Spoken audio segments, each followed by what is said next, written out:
예언된 말씀대로 예수 그리스도께서 오셔서 성탄의 감격을 우리에게 허락해 주셨습니다. 성탄으로 오신 예수 그리스도께서 공생애가 시작된 때 그가 입을 열려 천국의 복음을 전하면서 약한 자 병든 자를 고쳐가며 구원의 복음을 전거하셨습니다. 이제 당신의 사명의 때가 다가왔을 때 12 제자를 세워놓고 십자가를 지시고 이제 말씀대로 죽으시고 죽으신 지 사흘 만에 놀라운 부활의 영광의 주인공으로 말씀대로 다시 살아나셨습니다.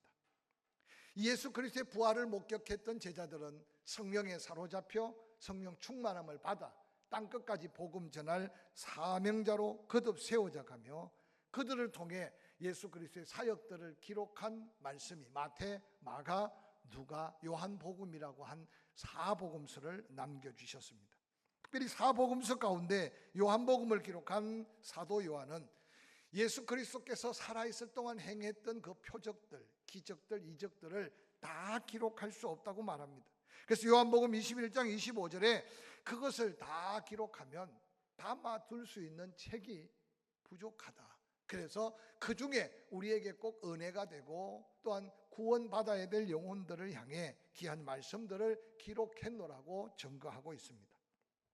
특별히 사도 요한이 요한복음을 기록한 목적은 예수 그리스도가 하나님의 아들, 그들이 기다렸던 메시아 그리스도이심을 믿게 하고 또한 그 아들 예수의 이름을 영접하고 믿는 자 구원을 받아 영원한 생명을 가졌다는 것을 확신시키며 알게 하기 위해서 이 복음을 기록했다라고 증거하고 있습니다.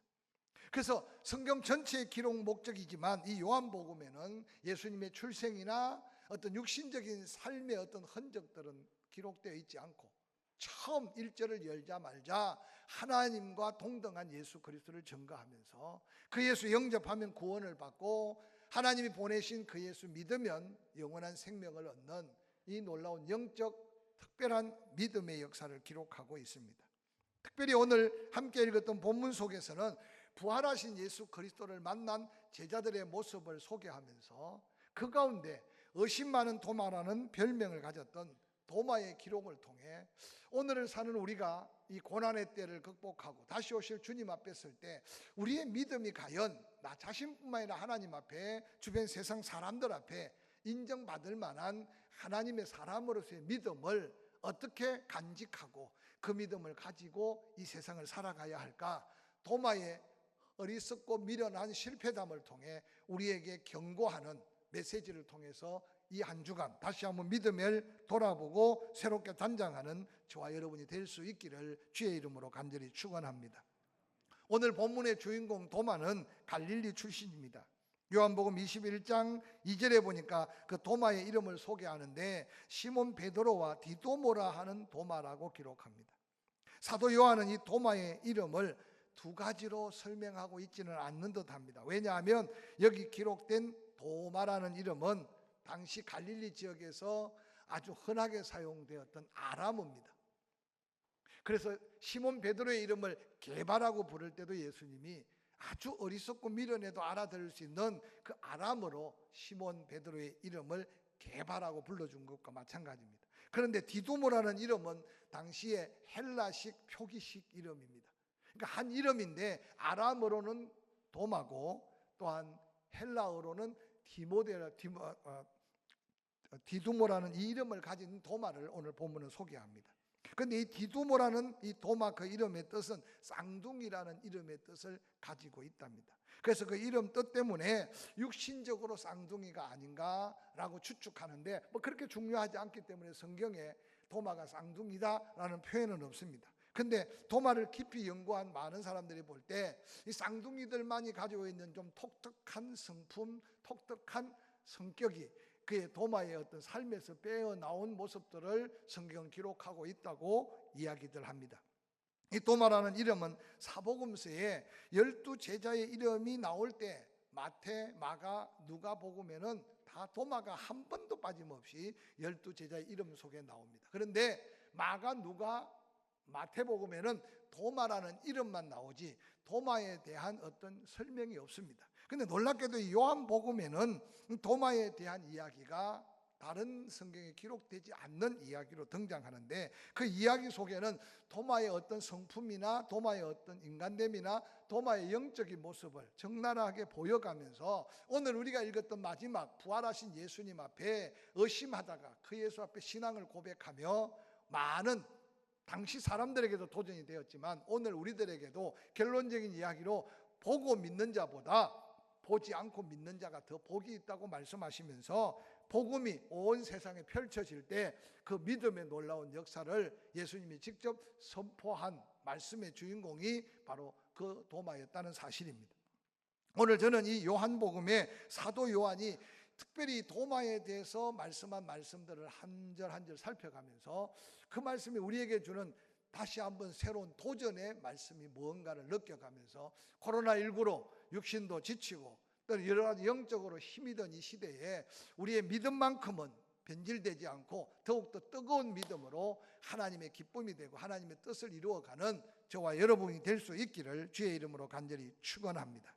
특별히 가장 먼저 등장하고 있는 도마의 소개는 요한복음 11장 9절부터 16절에 기록된 말씀입니다. 예수님께서 이제 베다니 나사로 집을 찾아가 죽은 나사로를 살리는 장면이 소개되고 있습니다. 그러면서 11절에 이 말씀을 하신 후에 이르되 우리 친구 나사로가 잠들었도다. 그러나 내가 깨우러 가노라 라고 말할 때 그가 동행했던 제자들이 말합니다. 잠들었으면 낫겠습니다. 이 말은 다른 말로 말하면 잠든 게 아니라 지금 나사로가 긴급하게 사람이 와서 예수님 오셔서 좀 나사로를 살려달라는 마르다와 마리아의 간곡한 부탁과 그때 아마 들었던 나사로의 정상을 볼 때 지금쯤은 나사로가 분명히 죽었을 텐데 예수님은 지금 잠든 나사로를 깨우러 간다고 하니 제자들이 투명하게 내뱉는 말이 뭐냐? 차라리 잠들어 있으면 나을 텐데 아니 죽었습니다. 예수님은 그것도 모릅니까? 라고 하는 뉘앙스입니다. 예수님은 그 제자들의 마음을 헤아리시고 죽음을 가르쳐서 잠들었다고 했는데 그들이 잠들어 쉬는 줄 생각한 줄 잘못 생각하고 있는 제자들에게 다시 밝히 말합니다. 13절에 나사로가 죽었느니라. 내가 거기 있지 아니한 것은 너희를 위하여 기뻐하노니 이는 너희로 믿게 하려 함이라. 그러나 그에게로 가자 하니 16절 함께 읽어볼까요? 시작. 디두모라고 하는 도마가 다른 제자들에게 말하되 우리도 주와 함께 죽으러 가자 하니라 라고 기록합니다. 이 말을 아마 요한은 마음속에 담겨 있었고 성령의 감동으로 요한복음을 기록할 때 이 부활의 놀라운 사건 이전에 이 디두모의 그 믿음을 좀 더 우리에게 보여주고 싶은 마음이 아닌가 싶습니다. 오늘 이 나사로의 죽음 부활 사건을 이해하기 전에 이 본문을 이해하려면 본문 속에 그냥 나사로가 죽었다, 예수님이 가서 살렸다 그러면 끝날 텐데 요한복음 11장을 펼쳐보면 꽤 긴 말씀을 쓰고 있습니다. 그것은 바로 나사로의 죽음을 통해 오늘 그 배경에 역사한 많은 인물을 통해 우리에게 도전하는 하나님의 귀한 교훈의 말씀이 담겨 있어요. 마르다와 마리아 낙심하고 상심한 마음으로 예수님이 집 앞에 다가왔는데도 나와보지도 않고 주변 사람들이 예수님이 오셨다 하니까 그때서 나와서 마르다와 마리아 뭐라 그럽니까? 오라 할 때 왔으면 내 오라버니가 안 죽었을 텐데 왜 이렇게 시간 보내 죽고 난 다음 와서 무슨 소용이 있겠습니까? 라고 하는 원망과 불평의 목소리를 담고 있어요. 뿐만 아니라 거기에 모여있는 많은 유대인들 정말 이웃에게 도움이 되는 줄 알고 함께 와서 울어주고 있는데 나사로가 잔다고 하니 죽은 것이 아니라고 말하니 아니 나사로가 살아나리라고 말하니 많은 유대인들이 예수님을 비웃고 조롱하고 비웃습니다. 여러분 그 가운데 오늘 제자들의 모습은 이 사도 요한에게 상당히 중요한 도전의 음성으로 귀에 남았던 것 같아요. 이 요한복음 11장에 디두모라는 도마가 그래 예수님이 죽음 자리로 가니 우리도 죽으러 가자는 말은 동종 어떤 사람이 이 문단의 말 단어만 사용해서 도마가 순교자적 믿음이 있지 않았는가라고 해석하는데 저는 전후 문맥을 살펴보면 도마가 그런 죽음을 감내하면서도 예수님 앞장서 간 믿음의 사람이 아니라는 사실은 요한복음 10장을 살펴보면 이해하기 쉬워요. 바로 요한복음 10장은 이제 이스라엘 백성들의 수전절을 맞이해서 그들이 많은 예루살렘에 모여서 이제 절기를 마칩니다. 그리고 예루살렘 성전 앞에 솔로몬 행각에 많은 사람들이 모여 있는데 예수님이 그들에게 하나님과 당신이 동일한 하나님인 걸 증거할 때 얼마나 많은 유대인들이 분노했던지 손에 돌들을 쥐고 와서 예수님에게 돌을 막 던지려고 할 때 예수님은 그 무리들 속에 빠져나와 이제 베다니로 향해 가는 걸음을 소개하고 있습니다. 제자들은 아마 그 옆에서 분노한 유대인들의 그 손에 쥔 돌들에 맞아 죽을 뻔했던 기억을 잠시 잊기도 전에 다시 예루살렘에서 그리 멀지 않는 베다니에 죽은 나사로를 살리러 가자고 하니 제자들의 영적인 상태가 예수님이 가시면 병들어도 고침받고 죽어도 살아날 수 있어 할렐루야 갑시다가 아니라 여기서 죽을 뻔했는데 또 거기도 또 죽을 뻔할 텐데 가보자 라고 하는 원망 섞인 육신의 고백을 지금 도마가 그 입으로 독백처럼 터뜨린 것을 요한이 기록하고 있습니다. 저는 오늘 이 말씀을 바라보면서 사도 바울이 어느 날 변화받고 난 다음 로마서 8장에 이런 고백을 남긴 것을 함께 생각하면서 우리의 영적인 모습을 살펴봤으면 좋겠어요. 육신을 따르지 않고 그 영을 따라 행하는 우리에게 율법의 요구가 이루어지게 하려 하심이니라. 8장 5절 육신을 따르는 자는 육신의 일을, 영을 따르는 자는 영의 일을 생각하나니 육신의 생각은 사망이요 영의 생각은 생명과 평안이라. 육신의 생각은 하나님과 원수가 되나니 이는 하나님의 법에 굴복하지 아니할 뿐 아니라 할 수도 없습니다. 육신에 있는 자들은 하나님을 기쁘시게 할 수 없느니라 라고 기록하고 있습니다. 오늘 이 요한복음 11장에 기록된 이 도마의 주와 함께 죽으러 가자는 맹목적인 육신의 이 단식 어린 말은 때때로 예수 믿고 구원받아 믿음 있고 믿음으로 천국 가는 확신이 있지만 우리의 삶 속에 이 육신의 한계 속에서 넘나들면서 사도 바울이 고백한 것처럼 내가 선을 행하려고 했는데도 뒤돌아보면 악을 행했다. 그래서 내 속에 옛 사람과 새 사람이 끊임없이 다투고 있다. 오라 곤고한 나의 심령에서 나를 온전히 구별하여 구원해 줄 사람이 누구냐라고 말하면서 사도 바울은 이미 새로운 피조물이 되고 구원받은 하나님의 사람이지만 육에 속한 삶을 살면서 내가 날마다 성령의 능력에 의지하고 죽지 않으면 내가 새롭게 살 수 없다는 고백을 남기고 있지 않습니까? 오늘 이 도마가 외치는 주와 함께 죽으러 가자는 말은 육신의 생각과 육신의 마음의 말이 그의 입으로 튀어나와 그의 삶에 엄청난 영향력을 미쳤던 영적인 부끄러운 모습을 성경은 기록하여 담고 있습니다. 육의 생각에 사로잡혀 얼마나 많은 영적인 하나님의 역사 앞에 내 스스로 은혜와 축복의 자리를 놓치고 살았는지 한번 생각해 보시기 바랍니다. 도마가 말한 대로 주와 함께 죽으러 가자고 한 베다니 그 길은 우리 주님의 생각과 전혀 다른 도마의 표현이었습니다. 예수님은 며칠째 머무르면서 나사로가 죽고 난 다음 살림으로 예수 부활에 대한 예언적 메시지도 되지만 그 본문에 그렇게 사도 요한은 기록하고 있어요. 너희로 하여금 믿게 하기 위해서 이 나사로가 죽었다 살아나는 게 나에게 기쁨이 아니라 너희에게 기쁨이 되기를 원한다고 예수님은 말씀하셨어요. 근데 예수님의 그 마음을 전혀 알지 못했던 도마, 그는 말하기를 주와 함께 죽으러 가자고 외쳤습니다. 여러분, 그런데 도마가 그곳에 죽은 게 아니라 도마는 나중에 사명 다 하다가 순교자적 믿음의 자리에 섰던 흔적들을 바라본다면 우리의 작은 실수와 허물들이 다시 한번 믿음의 자리로 옮겨가면 하나님의 역사는 더 완전한 역사로 이루어진다는 사실을 믿으시기를 주의 이름으로 간절히 축원합니다. 뿐만 아니라 두 번째 등장하는 이 도마에 대한 이야기는 요한복음 14장 4절 5절 6절에 기록됩니다. 내가 어디로 가는지 그 길을 너희가 알리라. 도마가 말합니다. 주여 주께서 어디로 가는지 우리가 알지 못하거늘 그 길을 어찌 알겠사옵나이까. 예수께서 이르시되 내가 곧 길이요 진리요 생명이니 나로 말미암지 않고는 아버지께로 올 자가 없다고 말합니다.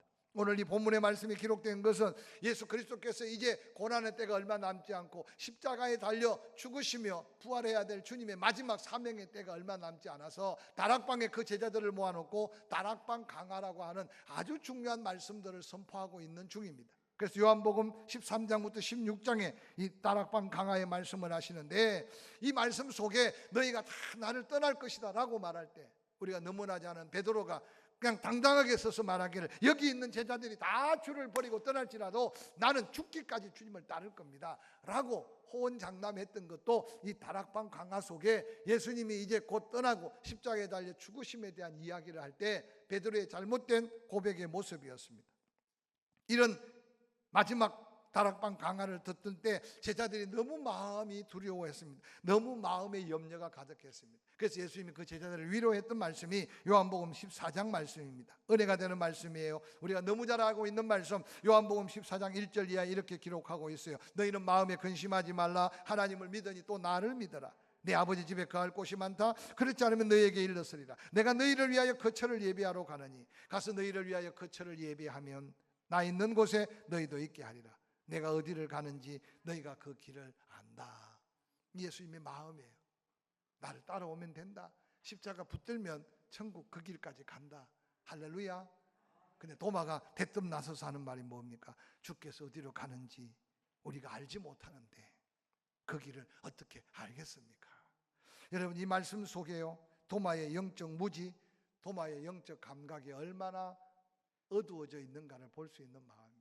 예수님은 이미 충분히 말씀하셨고 각종 기적과 표적과 이적으로 보여주셨고 이제 제자들은 주님 가시는 그 길을 한 걸음 한 걸음 따라올 줄 알았는데 그 제자들 가운데 도마가 나서서 주님이 어디로 가시는지 전혀 알 수 없습니다. 그 길을 알지 못하는데 우리가 그 길을 어떻게 가겠습니까?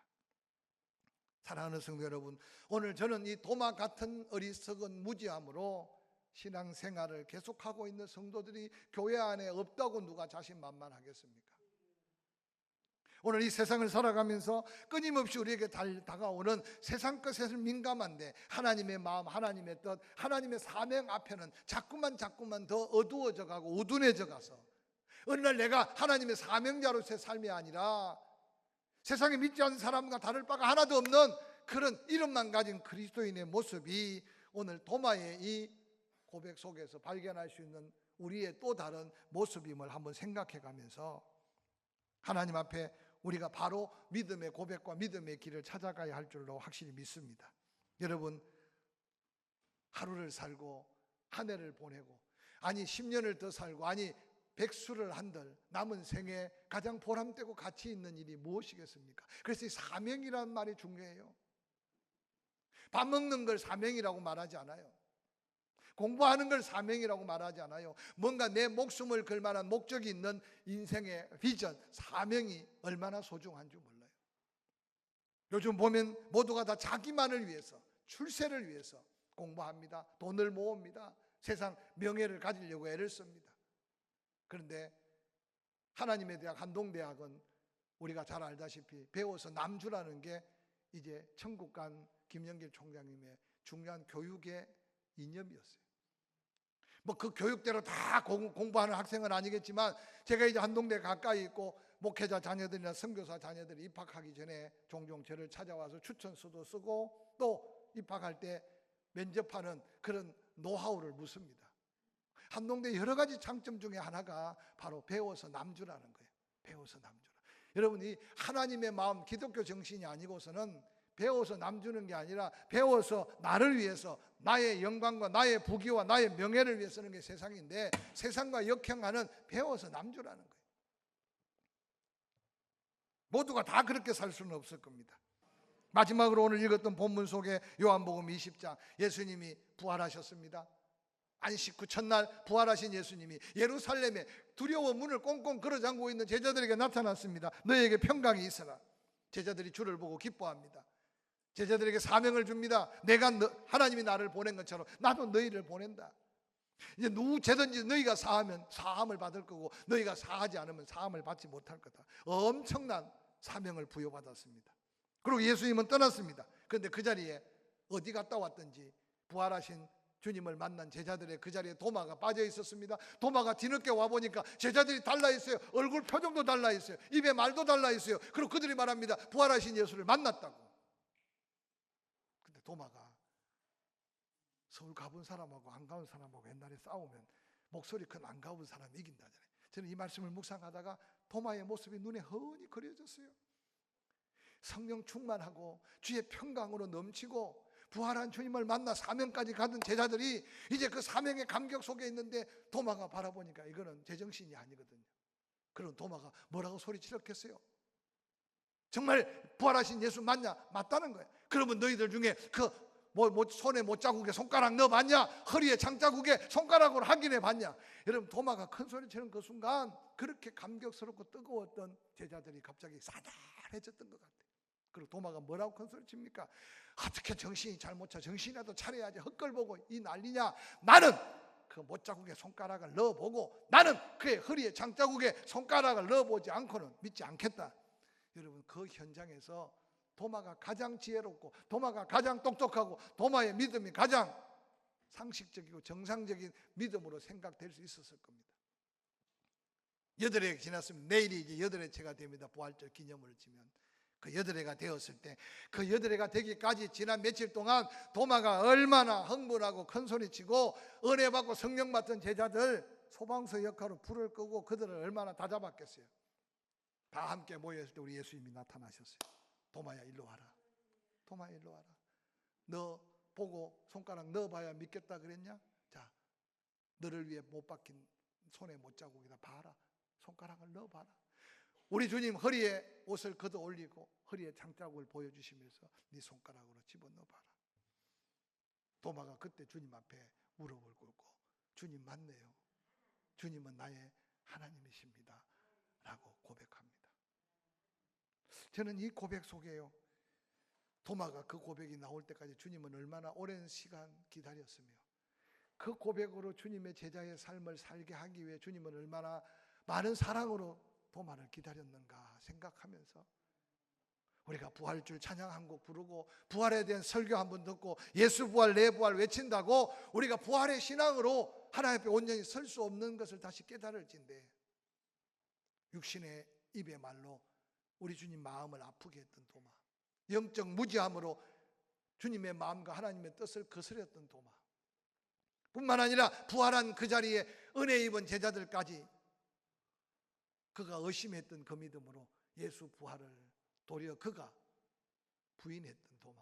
그런데 그가 부활하신 예수님을 만나며 그 손가락을 그의 못자국에 넣어보고 그 손가락을 그의 창자국에 넣어보고 그러고 고백했던 그 고백이 얼마나 오랜 고백이며 기다렸던 고백이며 우리 주님의 사랑을 통해 낳은 고백이었습니까?